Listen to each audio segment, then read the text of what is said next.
Lingkungan di negara kita, Indonesia, masihlah jauh dari kata ambang baik. Pencemaran di mana-mana dan itu terus-menerus berkelanjutan setiap tahunnya.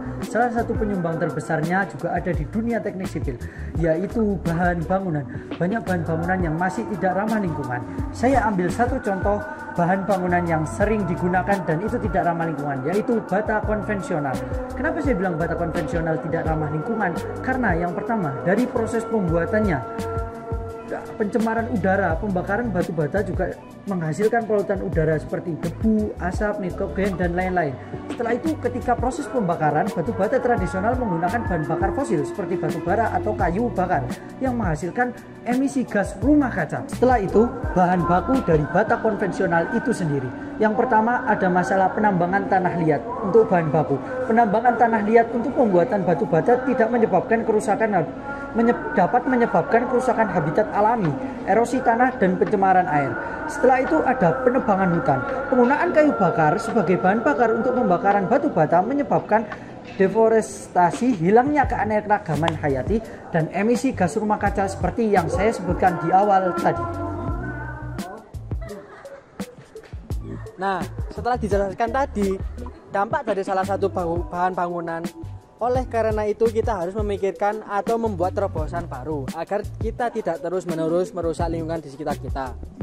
Maka dari itu, dengan permintaan untuk material bangunannya ramah lingkungan semakin banyak atau meningkat, maka dari itu kami menghadirkan salah satu bahan bangunan yang ramah lingkungan, yaitu terbuat dari serat rami. Dengan hal ini akan memberikan dorongan kepada masyarakat untuk lebih memikirkan lingkungan di sekitar dengan mulai menggunakan bahan-bahan yang ramah lingkungan.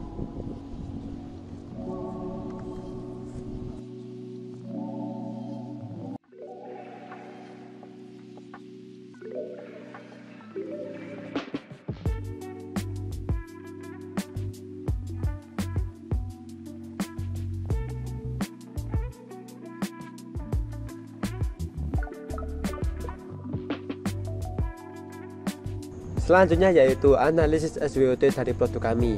Analisis yang pertama yaitu strength atau kekuatan. Kekuatan pertama yaitu ramah lingkungan, karena batu bata kami terbuat dari serat rami, tentunya tidak menimbulkan limbah bagi konstruksi itu sendiri. Yang kedua yaitu ringan. Batu bata kami lebih ringan daripada batu bata konvensional. Kekuatan yang ketiga yaitu produk inovatif, karena produk kami termasuk baru di market Indonesia saat ini.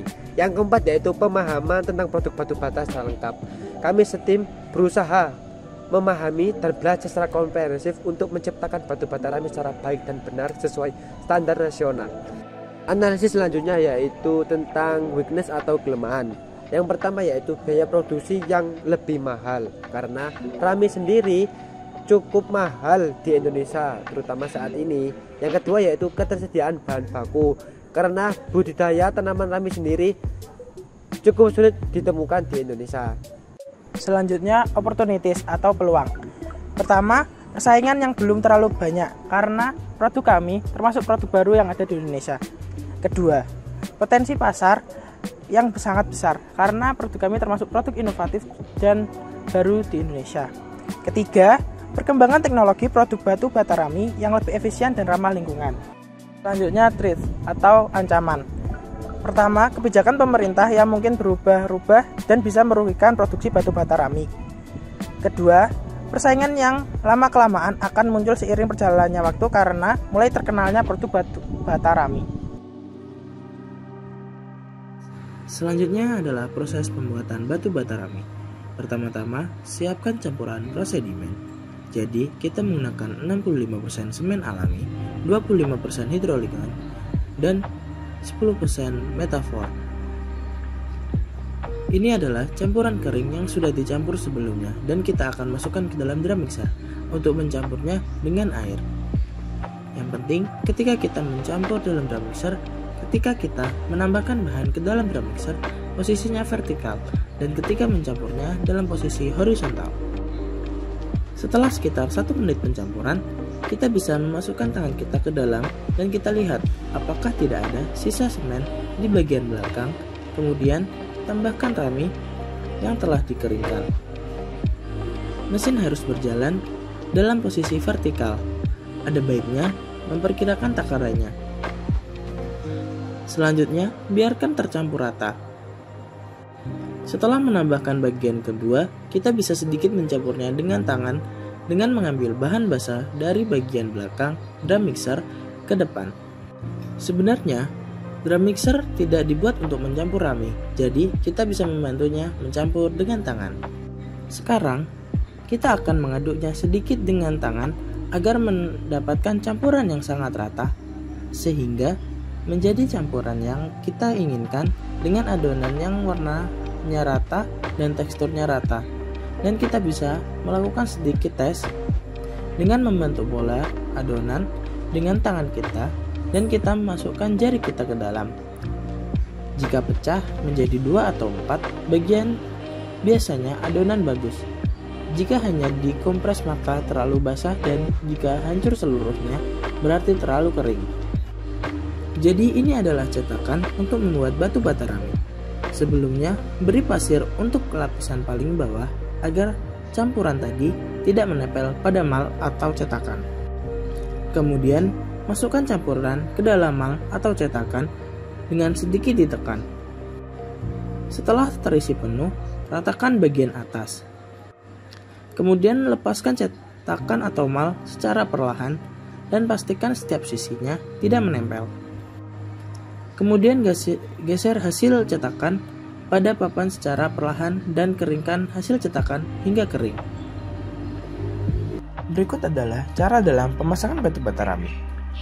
Bangunan dengan menggunakan dinding blok keramik kita dapat menghemat biaya, pemanas, dan pendingin secara drastis karena nilai isolasi yang tinggi, hidroskopis yang luar biasa, pengaturan kinerja atau kelembapan iklim dalam ruangan yang sehat dengan penyaring udara sepanjang tahun, suhu yang nyaman, dan isolasi akustik yang baik. Penyerapan CO2 pada produk akan menghasilkan bangunan yang bersifat karbon negatif. Pertama, mulailah dengan menempatkan blok starter beton di atas lapisan mortar yang mengamankan keselarasan batu bata rami yang saling bertautan, kemudian ditempatkan tanpa mortar hanya dengan menumpuknya saja di atas satu sama lain dan mengamankannya melalui sistem lidah dan alur.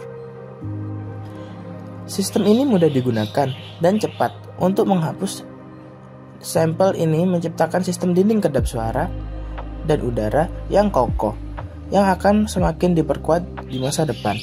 Balok dipijak dipotong dengan mudah menggunakan gergaji mesin atau gergaji tangan.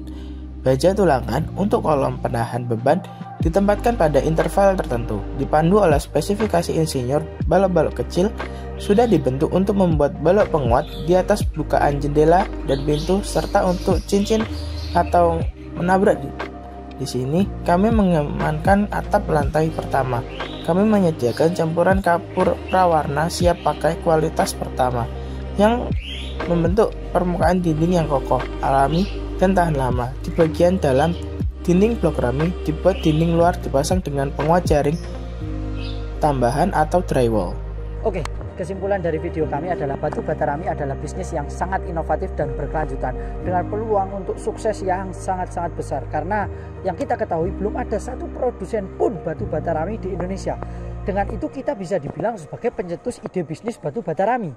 Nah, oleh karena itu kita akan mendapat banyak peluang dan keuntungan untuk berhasil dengan melakukan riset pasar yang cermat. Lalu kita bisa mengembangkan rencana bisnis yang solid dan membangun tim yang kuat. Kita dapat membangun bisnis batu bata rami yang menguntungkan dan ramah lingkungan. Sekian.